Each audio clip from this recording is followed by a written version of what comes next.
Ready to move in premium triplex villas at Kollur APR projects.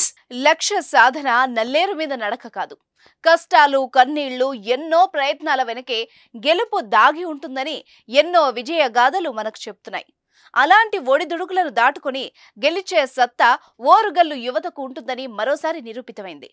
2 సార్లు 2 మార్కులతో fail అయి చివరకు మంగళవారం యూపీఎస్సీ విడుదల చేసిన సివిల్స్ ఫలితాల్లో ఓరుగల్లు గడ్డ నుంచి సైంపు కిరణ్ సత్తా చాటి జయకేతనం ఎగురవేశాడు. ఆయన విజయ రహస్యాలేంటో ఇప్పుడు చూద్దాం.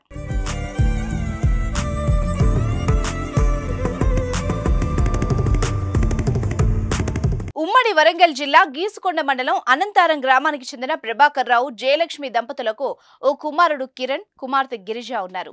వీరిది వ్యవసాయ కుటుంబం. కుమారుడు కిరణ్ సివిల్స్ లో 568వ ర్యాంకు సాధించాడు.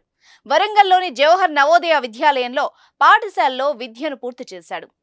ఇంటర్మీడియట్ భాష్యం కాలేజీలో పూర్తి చేసి జేఈ అడ్వాన్స్డ్ లో 1598 ర్యాంకు సాధించి ఢిల్లీ ఐఐటిలో బీటెక్ పూర్తి చేశారు. కిరణ్ 2018వ సంవత్సరంలో సివిల్స్ మొదటి ప్రయత్నం చేశారు. అందులో ప్రిలిమ్స్ కూడా క్వాలిఫై కాలేదు. లోపాలను సవరించుకుంటూ పట్టుదల వదలని విక్రమార్కుల్లా మరింత పట్టుదలతో తన ప్రయత్నాన్ని కొనసాగించాడు. మొదటి నుంచి చదువుల్లో చురుగ్గా ఉండే కిరణ్ 2018వ సంవత్సరం నుంచి సివిల్స్ కు ప్రిపేర్ అవుతున్నాడు. ఓవైపు ఉద్యోగం చేసుకుంటూ మరోవైపు చదువుపై దృష్టి పెట్టాడు. ఆర్థిక సమస్యలు ఎదురైనా బాధపడకుండా ముందుకు సాగాడు. కుటుంబంలో తల్లిదండ్రులు, చెల్లెలు ఇచ్చిన సపోర్ట్తో కష్టపడి చదివాడు. అంతటితో ఆగకుండా 2019, 2020లో కూడా మెయిన్స్ వరకు, తర్వాత 2021, 2022లో ఇంటర్వ్యూ వరకు వెళ్లి ఆ తర్వాత 2021-22లో ఉద్యోగాన్ని సాధించాడు. అయినా కానీ సివిల్స్ కొట్టాలన్న లక్ష్యంతో 2023వ సంవత్సరంలో చివరి ప్రయత్నాన్ని చేశాడు. ఈసారి విజయం కిరణ్ సొంతమైంది. మంగళవారం విడుదలైన సివిల్స్ ఫలితాల్లో ఆల్ ఇండియా 568వ ర్యాంకు సాధించాడు. దీంతో కుటుంబ సభ్యులు సంతోషానికి అవధులు లేకుండా పోయాయి. జయలక్ష్మి నా పేరు, మా బాబు పేరు కిరణ్. మా అబ్బాయికి ఐపీఎస్ ర్యాంక్ రావడం చాలా సంతోషంగా ఉంది. చాలా కష్టపడి 5 సంవత్సరాల ప్రతిఫలం ఇది నా కొడుక్కి. మేము చిన్న రైతు కుటుంబంలో నుంచి వచ్చిన వాళ్ళము. నా బిడ్డ మట్టిలో నుంచి మాణిక్యమైనందుకు చాలా సంతోషంగా ఉంది. ఈ సందర్భంగా కిరణ్ మాట్లాడుతూ చాలా సార్లు ఫెయిల్ అయినా కానీ చివరి ప్రయత్నంలో సివిల్స్ సాధించాను. 2 సార్లు సివిల్స్ మిస్ అయింది. ఓసారి ఇంటర్వ్యూలో 2 మార్కులతో చేజారిపోయింది. మరోసారి ఫైనల్ లిస్ట్ లో ఉత్తీర్ణత సాధించలేకపోయా. తర్వాత కఠిన సమస్యలు ఎదుర్కొన్నా. తర్వాత కొన్ని లోపాలను సవరించుకొని చివరి ప్రయత్నంలో సాధించాను అంటూ చెప్పుకొచ్చారు. అయితే జీవితంలో కొన్నిసార్లు ఫెయిల్ అయినా కూడా ఒత్తిడికి లోనవ్వకుండా లోపాలని సరిచేసుకుని లక్ష్య సాధన వైపు వెళ్లాలని ప్రస్తుతం సివిల్స్ కి ప్రిపేర్ అవుతున్న అభ్యర్థులకు కిరణ్ సూచిస్తున్నారు. Anyway, congrats to Kiran. నా పేరు కిరణ్ సాయింపు. నాకు రీసెంట్లీ వచ్చిన సివిల్ సర్వీసెస్ ఫలితాల్లో 568వ ర్యాంక్ రావడం జరిగింది. మాది అనంతారం గ్రామం, గీసుకొండ మండలం, వరంగల్ జిల్లా.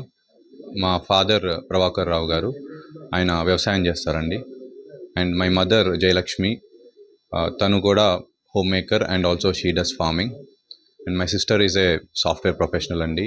So this particular journey of civil services started way back in 2016 అండి.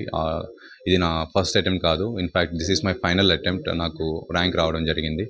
ఇంతకుముందు నేను ఇండియన్ పోస్టల్ సర్వీస్లో ఉన్నా అండి. Presently undergoing training in Andhra Pradesh. So this journey has been a roller coaster ride. It was one hell of a ride, I have to say. Multiple times failure ni choostu, it has been very tough for me, but at the same time I had a very supporting family, especially my sister, who has taken the responsibility of taking care of my family.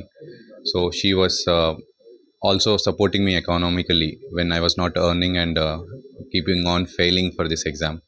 So atla నాకు చాలా help అయిందండి నా family. సరే, మాది వ్యవసాయ కుటుంబం. నేను మొదటి నుంచి కూడా వ్యవసాయ నేపథ్యం మాది. మా ఫాదర్ కానించి, మా తాతగారి కానించి కూడా మాది కూడా వ్యవసాయ కుటుంబమే.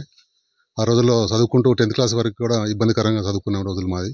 సరే, చదువు విలువైందో మాకు తెలిసి వచ్చిన తర్వాత పిల్లల్ని చదివించాలనే తప్పడంతో వాళ్ళని ఒక సిస్టంలో ఫాలో చేయాల్సి అచీవ్ కావడానికి చాలా శ్రమ పడ్డాము.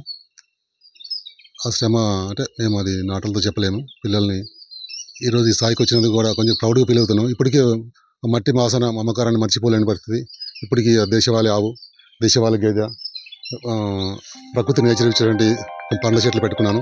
ఇప్పుడు సరే, ఎంత ఎదిగినా కానీ మా వృత్తిని మర్చిపోలేని పోలేము. మేము బయటికి ఎక్కడన్నా సిటీకి వెళ్ళినప్పుడు 2 రోజుల్లో ఉండలేని పరిస్థితి. మళ్ళీ ఇంటికి వస్తేనే మాకు సంతృప్తి అనిపిస్తుంది. అది మొదటి నుంచి మాకు జీవన శైలి, అది వృత్తి విద్యలాగా భావిస్తాం. సరే ఏదేమైనా కానీ మా కుటుంబంలో ఈరోజు ఉద్యోగం రావడం మాకు చాలా సంతోషం సార్. సుమన్ టీవీలో మీ పర్సనల్ అండ్ బిజినెస్ ప్రమోషన్స్ కోసం కింది నెంబర్కి కాంటాక్ట్ చేయండి.